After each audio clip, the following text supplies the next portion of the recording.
Hello everyone and welcome to Cricket World TV. I'm Jim White, with me John Pennington. John, it's historic. England have won back the Ashes. What a fantastic game of cricket. They have indeed, a great game, great series, got the conclusion it deserved. England triumphant by 197 runs. It's been a brilliant day's cricket. The game finished early in that tomorrow, or Monday shall I say, is not required, and all the players have fully deserved this. And let's have a look at the game in a bit more detail now. From the start of the game, England had to win this match, of course, to regain the Ashes. A draw was not good enough. Well, it was for Australia, but they just couldn't get over the line. JP, how did the game really come about? Well, England first of all had to win the toss and bat first. They did that. Strauss made 55, Bell 72. They scored 332 in it. The time they got those runs, we thought, is that going to be enough? Well, on day two, the game turned significantly. Australia all out for 160. Stuart Broad, brilliant spell of bowling from him, 5 for 37. There were 4 wickets for Graham Swan as well, on a pitch that was already deteriorating quite a lot. A massive lead for England. They then pressed on, 373 for 9 declared in their second innings. A brilliant century on debut for Jonathan Trott. There were centuries of different character for Andrew Strauss. He made 75 at the top with all their discipline. Swan came in and smashed 63 at the bottom. Wonderful knock from him.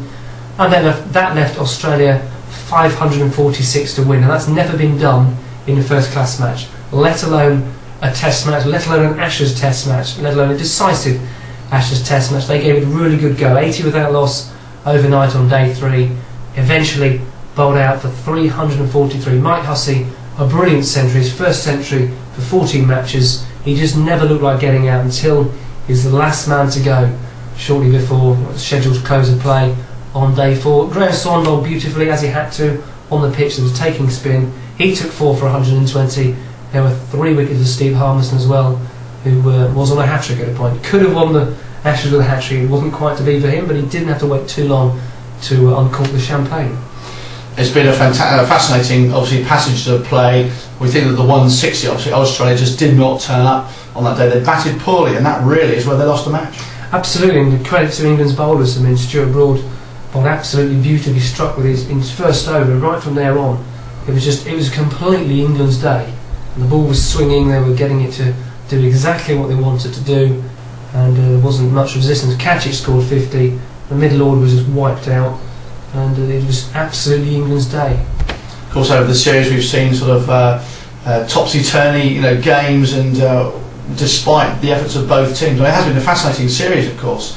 From England saving the game, and how crucial now Monty Panesar and Jimmy Anderson in Cardiff.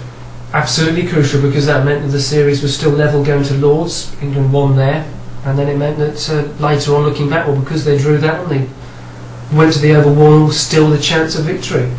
It's interesting to note that England win at Lords and the Oval against Australia for the first time since 1896 in the Ashes series, so we haven't done that for a long while. But they had to do it to win, and they did. More records tumbling, of course, and Ricky Ponting now goes back to Australia only since 1888 or something, second captain to lose the Ashes twice. But he again has been a fantastic batsman, and his captaincy again still a little bit questionable.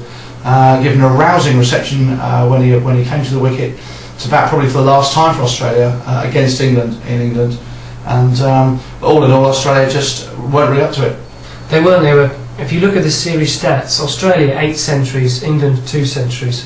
If you analyse it session by session, Australia would be way ahead. What England did, they won the key sessions when people had to stand up and perform. Andrew Strauss's century at Lords sticks out, and Jonathan Trott's, well, because they're the only 2. But that century in England's second innings in this match enabled them to kick on, enabled batsmen to bat round him, and the key moments were won by England. That's why they won the Ashes.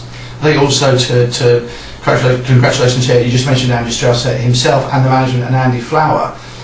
They've won games without Peterson and without Flintoff really being a fully fit Freddie, and yet they've come through the series they've prevailed, which actually bodes well for the future. It does. I mean, obviously Trott's come in, that's given them an interesting decision looking ahead to the South Africa tour. Trott shoo-in surely at number 4, number 5. Peterson will come back in, which means Bell, Collingwood, well, they may well have to miss out. We shall see. It's been an enthralling day's play today. It's been a fantastic test match. It's once again gripped the nation. I think there'll be thousands again, hopefully out there playing more cricket. And I think we've learnt our lessons from '05. Let's really take things forward and what a great game, and just what a great showcase for Test cricket. Indeed, I mean, people around the world say Test cricket's on its last legs. Well, if the scenes at the Oval are anything to go by, don't believe them.